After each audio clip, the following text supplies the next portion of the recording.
이거는 약간 2020년 수준의 가격을 지금 보이는 것이랑 마찬가지거든요. 만약에 연끌을 해서 패닉 바잉을 하신 재건축을 가지고 계신 분들이라면은 사실은 너무 사업성이 낮다라고 판단되면은 조금 정리를 하는 것도 나쁘지 않다라고 생각을 합니다. 덩치가 큰 서울 지역 재건축보다는 현재 거주 중인 주택 플러스 중소형 재건축에 장기적으로 투자하는 1+1 투자가 지금 시기에는 좀 적절하지 않은가 생각됩니다. 안녕하세요. 분양미식회 최신화입니다. 천장 없이 치솟던 부동산 상승세가 2022년에 확 꺾였죠. 다가올 2023년엔 어떤 투자 전략으로 다가가야 할지 고민인 분들이 많으실 텐데요. 대표적인 투자 부동산인 재건축, 재개발 시장 전망에 대해서 알아보겠습니다. 윤수민 위원님 모셨습니다. 안녕하세요. 안녕하세요. NH농협은행 올백자문센터 윤수민 부동산 전문위원입니다.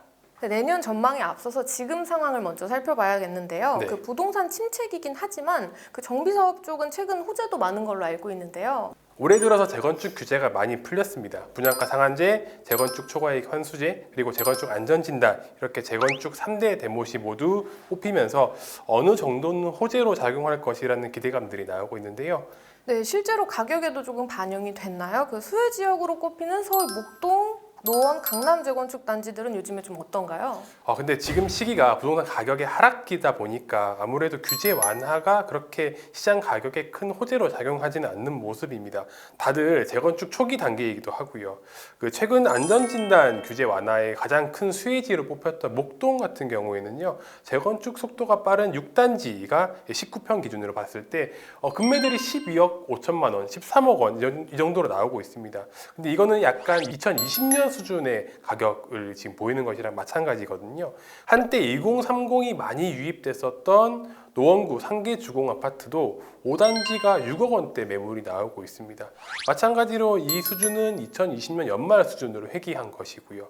강남은 반대로 워낙에 또 그들만의 리그라서 좀 다르게 볼 필요가 있는데요. 한때 26억 원까지도 거래가 됐었던 음마아파트 재건축 76제곱미터 기준이죠. 최근에 18억까지 떨어졌다는 기사들이 나오고 있습니다.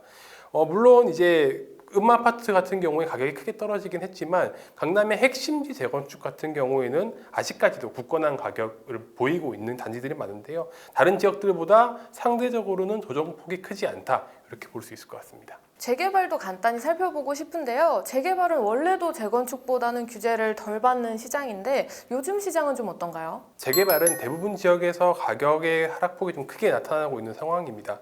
아무래도 분양가 가격 상승에 따라서 조합원 분양가도 많이 올라가는 상황인데요. 그러다 보니까 투자에 대한 부담도 확 증가를 했습니다. 대지 지분이 적은 재개발 투자 물건들은 그 평가 가치가 또 크게 하락하는 모습도 보일 수 있고요.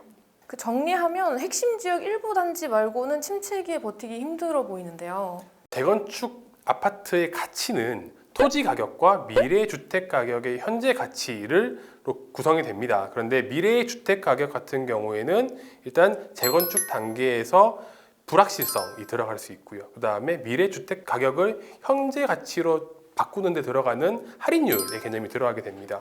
예를 들어서 10년이라는 투자 기간을 뒀을 때 지금 1억과 금리가 낮은 시기에 1억 원은 큰 차이가 있겠죠. 그런 것처럼 금리가 올라가게 되면은 미래 주택 가격에 대한 기대값이 낮아지는 효과가 있기 때문에 가격이 하락하고 있다라고 보시면 될 것 같아요. 네, 금리 문제가 가장 커 보이는데요. 2022년 한 해만에 기준금리가 총 2%포인트 올랐잖아요. 네, 맞습니다. 금리가 이렇게 빨리 올랐던 적이 있는가 싶을 정도로 빨리 오르고 있고요. 장기적인 관점에서 봤을 때는 사실은 금리뿐만 아니라 물가도 문제가 되고 있습니다. 공사비가 올라가고 그러면서 조합원 분양가가 많이 올라가고 있는데요. 그 말은 앞으로도 추가 분담금이 많이 들어갈 수 있다는 이야기로 들어가거든요. 그렇다면은 투자자들도 비용 부담이 증가하는 효과를 가지고 오게 됩니다. 물가는 또 금리와 다르게 한번 올라가면 잘 떨어지지 않는다는 특성이 있기 때문에 어찌 보면은 금리뿐만 아니라 물가가 더 큰 변수로 작용할 수도 있고요. 네, 그럼에도 주택 매수를 준비하는 분들이 많으실 텐데요. 그 재건축 투자를 준비 중이라면 어떤 부분을 전략 삼아 가져갈 수 있을까요? 제가 세 가지 전략을 생각을 해봤는데요. 어떻게 정리할까 하다가 제가 라떼는 있지만 PMP라는 용어를 좀 준비를 해봤습니다. 네. P는 수익성, profitability를 이야기를 하고요. M은 몸집 줄이기, 미니멀라이제이션, 그리고 버티기, 페이션스 이렇게 해서 PMP로 준비를 했습니다. 네, 그 고민의 흔적이 엄청 느껴지는 줄임말인데요. 그 세 개 전략 중에는 수익성이 가장 중요해 보입니다. 아무래도 재건축은 수익성이 기본이긴 하죠. 최근 들어서 가격이 좀 떨어지긴 했지만 이미 몸값이 그래도 많이 올라간 상태이기 때문에 수익성을 좀 더 꼼꼼하게 따져봐야 될 것 같고요. 그러자면은 사실 제일 중요한 게 용적률일 것 같습니다. 음마아파트 같은 경우에도 여러 가지 이유로 사업이 지금 미뤄지고 있지만 결국은 높은 용적률이 사업 진행에 방해를 가장 큰 장애물로 작용을 하고 있고요. 상계나 창동 주공 아파트 같은 경우에도 연끌 투자의 여파뿐만 아니라 170%, 180%가 되는 그런 높은 용적률까지도 반영이 되다 보니까 최근 가격 하락폭이 더 크게 나타나는 것 같습니다.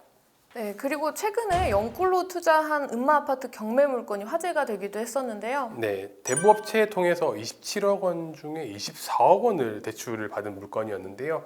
주택 경기가 안 좋을수록 용적률이 낮고 또 사업성이 떨어지는 지역들은 사업을 진행을 하기가 조금 더 어렵습니다. 만약에 연끌을 해서 패닉 바잉을 하신 재건축을 가지고 계신 분들이라면은 사실은 너무 사업성이 낮다라고 판단되면은 조금 정리를 하는 것도 나쁘지 않다라고 생각을 합니다. 그리고 요즘에는 가뜩이나 자재비랑 인건비 인상으로 공사비도 오르고 있어서 그 조합원으로서 이익을 남기려면 수익성을 더 꼼꼼히 따져봐야 될 것 같은데요. 그 두 번째 몸집 줄이기는 뭔가요? 중소형 재건축으로 눈을 좀 돌려서 투자를 하자라는 뜻인데요. 대형 재건축만 바라볼 것이 아니라 작더라도 안정적으로 투자를 할 수 있는 그런 똘똘한 단지들을 찾자라는 것이죠. 또 올해 들어서 서울과 수도권 일부 지역을 제외하고는 전국적으로 조정 대상 지역이 다 해제가 됐습니다. 그러면서 투자에 대한 제약이 많이 사라졌는데요. 덩치가 큰 서울 지역 재건축보다는 현재 거주 중인 주택 플러스 중소형 재건축에 장기적으로 투자하는 1+1 투자가 지금 시기에는 좀 적절하지 않은가 생각됩니다. 네, 그리고 마지막으로 버티기는 뭔가요? 이거는 몸테크 조건이랑도 연관이 있을 것 같은데요. 네, 맞습니다. 이제 오랫동안 버티려면은 어느 정도의 수익성 확보가 중요한데요. 그러려면 안정적으로 수요가 뒷받침되는 지역 선정이 제일 중요합니다. 재건축 이후에 얻는 수익 그 전에는 안정적으로 월세를 좀 받는 것도 중요하거든요. 최근 경기 남부 지역들을 보시면은 대규모 산업단지가 들어가 있는 지역들 이런 데는 안정적으로 일자리가 유지가 됩니다. 그렇다 보니까 최저 수준의 임대료가 좀 설정이 되어 있어요. 그런 지역 같은 경우에는 최소한의 안전마진들이 확보가 좀 가능할 것 같습니다. 그 안전마진이라는 게 최소한의 투자에 대한 수익률을 말씀하시는 거죠? 제가 평택과 안양의 중소형 재건축 단지들을 가지고 조금 계산을 한번 해봤는데요. 월세가 60, 한 80 정도 되는 월세만으로도 연간 수익률로 봤을 때 3%대의 수익률을 달성을 할 수 있었거든요. 재건축이 더디게 진행이 되더라도 약간 적금 정도의 수익률을 확보할 수 있다 보니까 안정적으로 좀 진행을 가지고 갈 수 있다는 장점이 있죠. 네, 저희가 부동산 상승기엔 전망 좋은 정비 사업장들을 같이 들여다보곤 했는데요. 그때보다 부동산 하락기에 좀 더 면밀하게 살펴봐야 될 부분이 많은 것 같습니다. 혹시나 재건축 재개발 투자를 계획 중이신 분들이라면 꼼꼼하게 살펴보시고 신중하게 투자하시길 바랍니다. 그리고 오늘 함께해 주신 윤수민 위원님 정말 감사합니다. 감사합니다.